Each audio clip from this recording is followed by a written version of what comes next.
Assalamualaikum warahmatullahi wabarakatuh.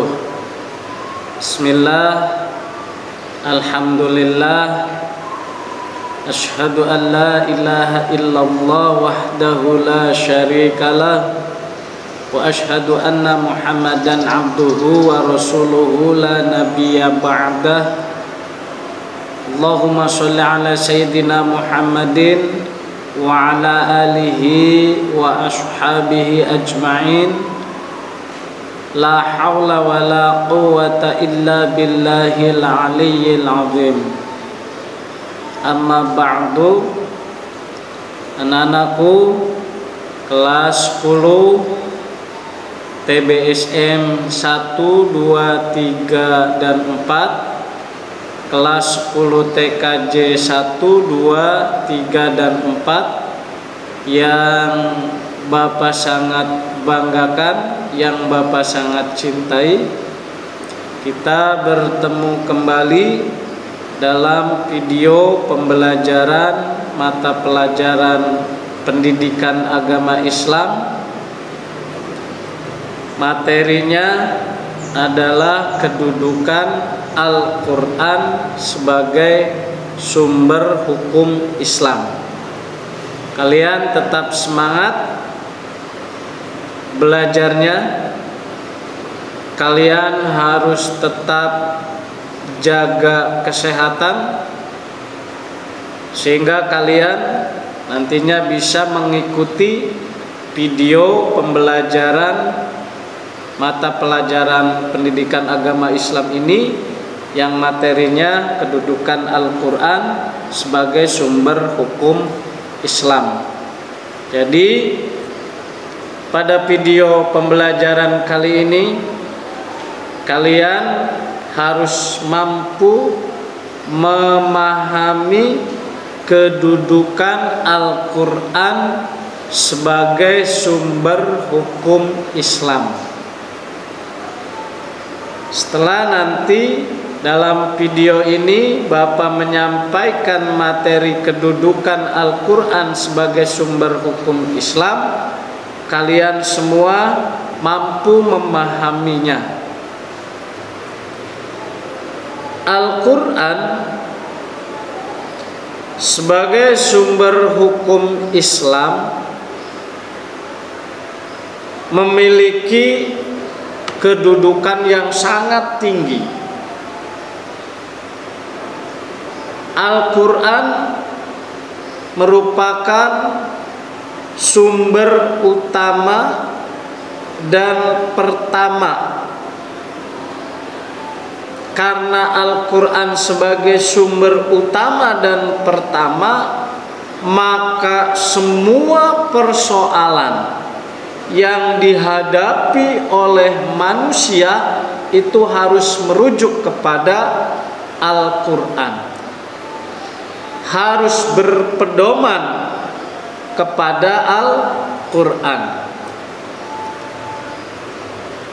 Karena Allah Subhanahu wa ta'ala berfirman di dalam surat An-Nisa ayat 59. A'udzu billahi minasyaitonir rajim. Bismillahirrahmanirrahim. Ya ayyuhalladzina amanu ati'ullaha wa ati'ur rasula wa ulil amri minkum. Fa in tanaza'tum fi syai'in farudduhu ilallahi wa rasuli in kuntum tu'minuna billahi wal yaumil akhir dzalika khairu wa ahsanu ta'wila. Wahai orang-orang yang beriman, taatilah Allah dan taatilah Rasul. Taatilah Allah dan taatilah Rasulnya Muhammad sallallahu alaihi wasallam dan ulil amri, pemegang kekuasaan di antara kamu. Kemudian jika kamu berbeda pendapat tentang sesuatu, maka kembalikanlah kepada Allah Subhanahu wa ta'ala, kepada Al-Quran dan Rasulnya, sunnahnya, jika kamu beriman kepada Allah dan hari kemudian. Yang demikian itu lebih utama bagimu dan lebih baik akibatnya. Selanjutnya di dalam ayat lain surat An-Nisa ayat 105, Allah Subhanahu wa taala juga berfirman, Inna anzalna ilaikal kitaba bil haqqi litahkuma bainan nasi bima arakallah wa la takul lil khainina khashima. Sungguh kami telah menurunkan kitab Al-Quran kepadamu Muhammad, membawa kebenaran, agar engkau mengadili antara manusia dan apa yang telah diajarkan Allah kepadamu, dan janganlah engkau menjadi penentang orang yang tidak bersalah karena membela orang yang berkhianat. Sebagai sumber hukum Islam, sangat jelas sekali bahwa Al-Quran ini menjadi sumber utama dan sumber pertama semua persoalan, semua masalah harus merujuk kepada Al-Quran, sesuai dengan ayat Al-Quran surat An-Nisa ayat 59 dan An-Nisa ayat 105 tadi. Di dalam hadis yang bersumber dari Imam Bukhari dan Imam Muslim, Rasulullah Shallallahu Alaihi Wasallam bersabda, Ala ayyuhan nasu fa innama ana basyarun yushiku ayyatiya rasulu Rabbi fa ujiba wa ana tarikum fikum thaqalaini awwaluhuma kitabullahi fihil huda wan nuru fakhudhu bi kitabillahi wastamsiku bih.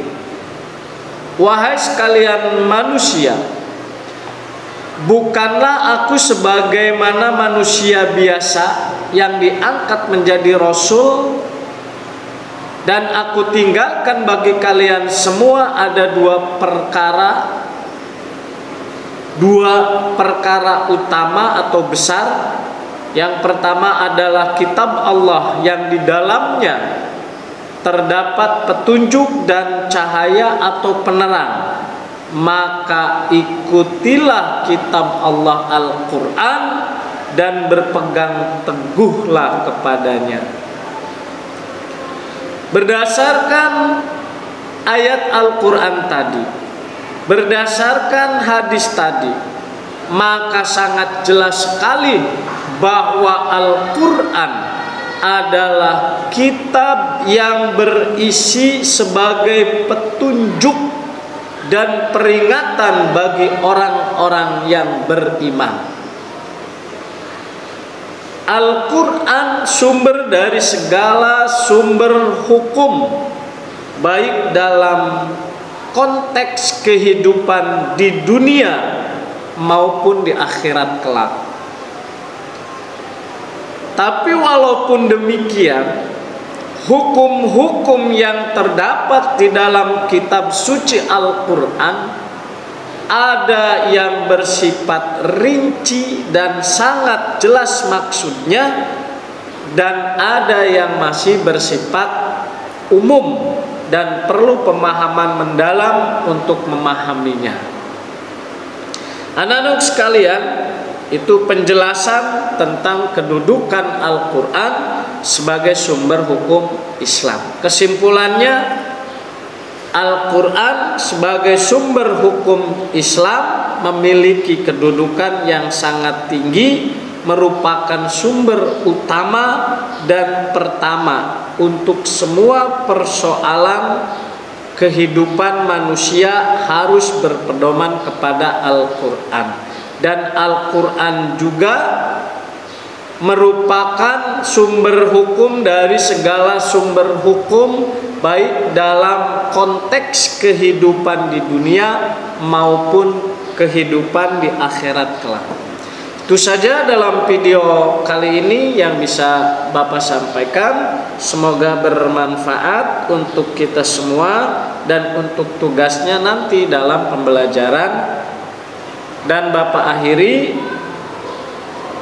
dengan hamdalah alhamdulillah, dan untuk pertemuan berikutnya di video selanjutnya tentang kandungan hukum dalam Al-Quran. Bapak akhiri sekali lagi mohon maaf yang sebesar-besarnya.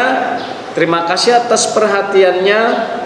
Wallahul muwafiq ila aqwamit thoriq, billahi taufiq wal hidayah. Wassalamu alaikum warahmatullahi wabarakatuh.